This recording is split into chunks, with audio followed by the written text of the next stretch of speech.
Dear students, आज का हमारा टॉपिक ब्रिटिश संविधान में ब्रिटिश पार्लियामेंट यानी कि ब्रिटेन के संसद संबंधी हमारा लेक्चर है।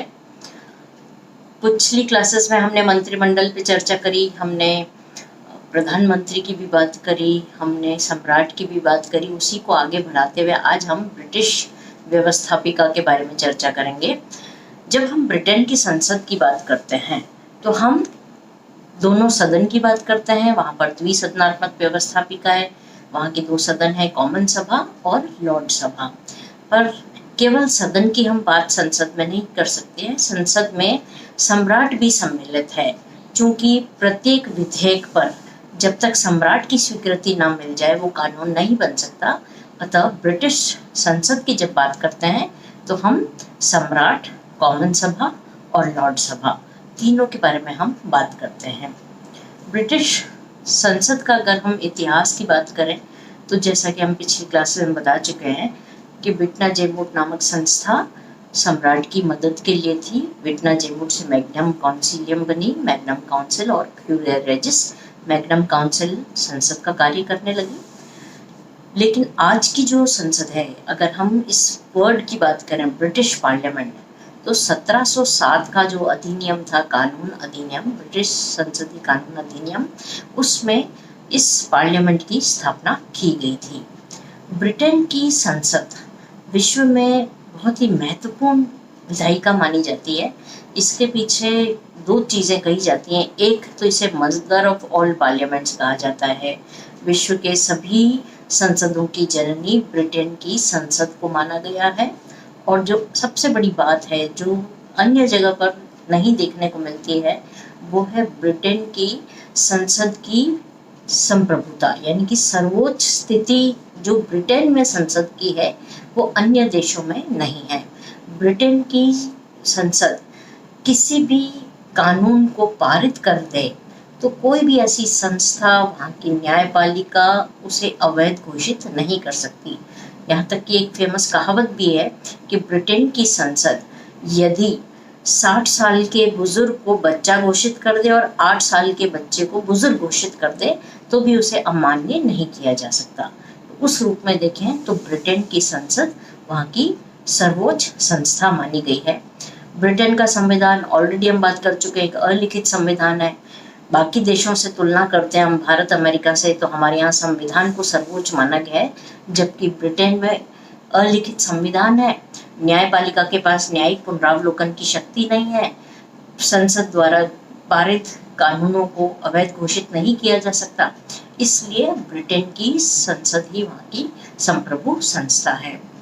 फिर जब हम विद्यार्थियों के रूप में बात करते हैं तो क्या ऐसा ब्रिटेन की संसद वाकई में संप्रभु है? क्या उसके ऊपर कोई अंकुश नहीं है, या क्या उसकी सीमाएं क्या हैं? तो उस बारे में बात करें तो हम पाते हैं कि ब्रिटेन की संसद भले ही सर्वोच्च संस्था है, सर्वोच्च विधायिका है, लेकिन फिर भी उसके ऊपर भी कुछ ऐसे प्रतिबंध हैं, जिसमें सबसे पहला प्रतिबंध हम जनता का मानते हैं। संसद जनता के द्वारा चुनी जाती है और एक निश्चित अवधि के बाद उन्हें पुनः जनता के समक्ष ही जाना है। इसलिए संसद के ऊपर जनमत संग्रह या जनता का प्रतिबंध बना रहता है। उसके अलावा देखें तो ब्रिटेन जो है एक धार्मिक दृष्टि से भी काफ़ी महत्वपूर्ण, वहाँ पर उनकी फीलिंग्स हैं, तो धर्म का भी प्रतिबंध है। चाहे धर्म हो, चाहे नीति नैतिकता की बात करें, वहाँ की संसद ऐसा कोई कानून नहीं बनाती जो कि धर्म या नैतिकता के विरुद्ध हो। तीसरा जो अंकुश है संसद के ऊपर, वो वहाँ की परंपराएं हैं।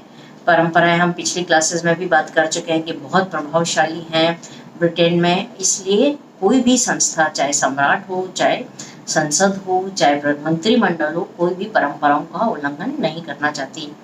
फिर एक और जो विशेषता है जिसे हम कहते हैं ब्रिटेन की पहचान बनती है, वो है वहाँ की विधि का शासन, कानून की सर्वोच्चता। तो चाहे वो संसद ही क्यों ना हो, भले बनाने वाली संस्था ही संसद है, लेकिन वहाँ भी पूर्व जो भी दृष्टांत रहे हैं, कानून बने हैं, वर्तमान की संसदें उसका पालन करती हैं। प्रदत्त व्यवस्थापन एक और आज की व्यवस्था में अगर हम देखें तो चूंकि संसद के पास इतना समय नहीं होता कि वो एक एक विषय पर कानून बनाए, तो उसने अपनी व्यवस्थापन की जो शक्ति है वो कार्यपालिका यानी कि विभागों को सौंप दी है। तो उस कारण भी कार्यपालिका व्यवस्थापिका से ज़्यादा महत्वपूर्ण हो गई है। और लास्ट जो अंकुश अगर हम देखें ब्रिटेन की संसद के ऊपर, तो अंतर्राष्ट्रीय स्थिति का है, अंतर्राष्ट्रीय कानून। कोई भी देश आज की तारीख में हम देखते हैं कि विश्वीकरण का युग है और कोई भी राष्ट्रीय कानून ऐसा नहीं हो सकता जिससे अंतर्राष्ट्रीय कानून अछूता रहे। तो अंतर्राष्ट्रीय कानून की जो सार्वभौमिकता है उसको सभी राष्ट्रों ने स्वीकार ली है। इस रूप में देखें तो ब्रिटेन की संसद संप्रभु है, परंतु फिर भी उसके ऊपर भी कुछ सीमाएं हैं। अब हम हमारे नेक्स्ट टॉपिक पे आ रहे हैं, संसद से रिलेटेड ही। कि संसद में जैसे मैंने कहा कि आपके दो सदन हैं वहाँ पर, कॉमन सभा और लॉर्ड सभा। आज के हम इस टॉपिक में कॉमन सभा पर अपना फोकस रखेंगे और बाकी जो पार्ट है वो हम अपने नेक्स्ट लेक्चर में ले लेंगे। तो सबसे पहले अब हम ले रहे हैं कॉमन सभा की हम चर्चा कर रहे हैं। कॉमन सभा अगर अपन देखें तो वहाँ का निम्न सदन है। उसके संगठन की जब हम बात करते हैं तो सबसे पहले हम उसके कुल सदस्यों की बात करते हैं। तो वहाँ पर 650 यानी 650 वहाँ के कुल सदस्य हैं कॉमन सभा के। इनका निर्वाचन कैसे होता है? तो इनका प्रत्यक्ष निर्वाचन होता है, वयस्क मताधिकार के द्वारा होता है। वहाँ एकल निर्वाचन क्षेत्र हैं और गुप्त मतदान प्रणाली के द्वारा ही कॉमन सभा के सदस्यों को चुना जाता है। नेक्स्ट हम लेंगे कॉमन सभा के सदस्यों की योग्यता क्या है। तो देखा जाए तो आयु के दृष्टि से वहाँ पर 18 वर्ष से ऊपर का व्यक्ति कॉमन सभा का सदस्य बन सकता है, चुनाव लड़ सकता है। कोई प्रतिबंध अयोग्यता के रूप में देखें तो अन्य संस्थाओं के जो सदस्य हैं, जैसे कि लॉर्ड सभा का सदस्य कॉमन सभा का सदस्य नहीं बन सकता। किसी शासकीय कर्मचारी भी है, वो भी कॉमन सभा का सदस्य नहीं बन सकता। उसके अलावा अगर हम देखें तो धर्माधिकारी यानी कि पादरी जो हैं वे भी कॉमन सभा के सदस्य नहीं बन सकते। यानी कि कोई भी लाभ के पद पर अगर व्यक्ति है तो वो कॉमन सभा का चुनाव नहीं लड़ सकता। तो ये थी कॉमन सभा के सदस्यों के योग्यता अथवा अयोग्यता। फिर हम लेंगे कॉमन सभा का कार्यकाल। कॉमन सभा के कार्यकाल की हम जब बात करते हैं तो ये 5 वर्ष का है, लेकिन चूंकि संसदात्मक प्रणाली है, समय पूर्व भी सदन को विघटित किया जा सकता है। तो यहाँ पर हम कॉमन सभा की बात कर रहे हैं। कॉमन सभा को भी सम्राट प्रधानमंत्री की सलाह पर भंग कर सकता है। पूर्व में ऐसा एक सम्राट अपने विवेक के अनुसार यह प्रधानमंत्री की सलाह पर उसको भंग कर देता था, लेकिन 2011 के फिक्स्ड पार्लियामेंट का जो एक एक्ट आया है उसके तहत कुछ ऐसे स्थितियां उसमें वर्णित कर दी गई हैं कि अब जो सम्राट है उन परिस्थितियों में ही निम्न सदन को भंग कर सकते हैं।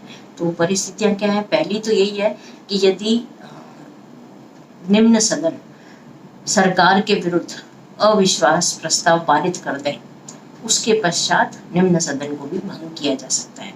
और दूसरी स्थिति में निम्न सदन यदि 2/3 बहुमत से इस सदन को विघटित करने की अनुशंसा कर दे तो भी इसको समय पूर्व भंग किया जा सकता है। तो कार्यकाल की देखें तो 5 वर्ष सामान्य तौर पर, लेकिन विशेष परिस्थितियों में इसको समय से पूर्व भी भंग किया जा सकता है। नेक्स्ट हम बात करें तो गणपूर्ति कोरम। तो 650 से कुल सदस्य हैं, उसमें से 40 सदस्य भी यदि सदन में मौजूद होंगे तो सदन की बैठक की जा सकती है।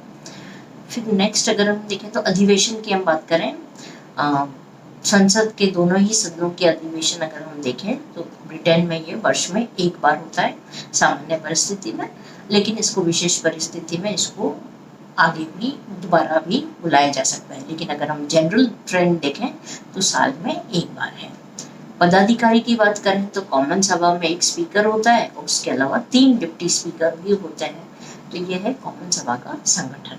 अब हम बात करेंगे कॉमन सभा की शक्तियों की हम बात करें, सबसे पहले हम बात करते हैं विधि निर्माण की शक्ति, यानी कि विधायी शक्तियां कॉमन सभा की है। तो ब्रिटेन में हम दोनों सदनों की तुलना करें, वैसे तो कोई भी सदन कानून निर्माण कर सकता है, लेकिन हम अगर तुलना करते हैं तो कॉमन सभा की शक्तियां लॉर्ड सभा की तुलना में ज़्यादा हैं। कोई भी साधारण विधेयक की बात करें, कॉमन सभा ने यदि पारित कर दिया है तो लॉर्ड सभा उसे ज़्यादा से ज़्यादा 1 वर्ष तक रोक सकती है। उससे ज़्यादा अगर समय बीत जाता है तो इसको पारित मान लिया जाता है और उसको सम्राट के लिए भेज दिया जाता है।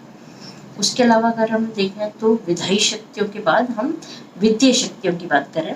वित्तीय विधेयक में भी पहली चीज तो वित्त विधेयक हमेशा निम्न सदन में ही पेश हो सकता है। दूसरा, लॉर्ड सभा वित्त विधेयक के मामले में भी 1 माह तक ऐसे विधेयक को रोक सकती है। 1 माह के पश्चात उसे लॉर्ड सभा द्वारा भी पारित मान लिया जाता है। तो ये थी कॉमन सभा की वित्तीय शक्तियां। फिर हम देखें तो कॉमन सभा के पास कार्यपालिका या सरकार पर नियंत्रण की भी शक्ति है। तो उसमें भी वाद विवाद के द्वारा, प्रश्नों के द्वारा, निंदा के द्वारा कुछ ऐसे साधन हैं जिससे कि संसद या यहाँ पर हम बात करें तो कॉमन सभा कार्यपालिका पर अंकुश रख सकती है। उसमें सबसे बड़ी जो शक्ति है वो है उसकी सरकार को अपदस्थ करने की शक्ति, यानी कि अविश्वास प्रस्ताव द्वारा सरकार को पद से हटाया जा सकता है और कॉमन सभा में ही अविश्वास प्रस्ताव पेश होता है और पारित हो सकता है। तो ये थी कॉमन सभा की विधायी, वित्तीय और कार्यपालिका शक्तियाँ।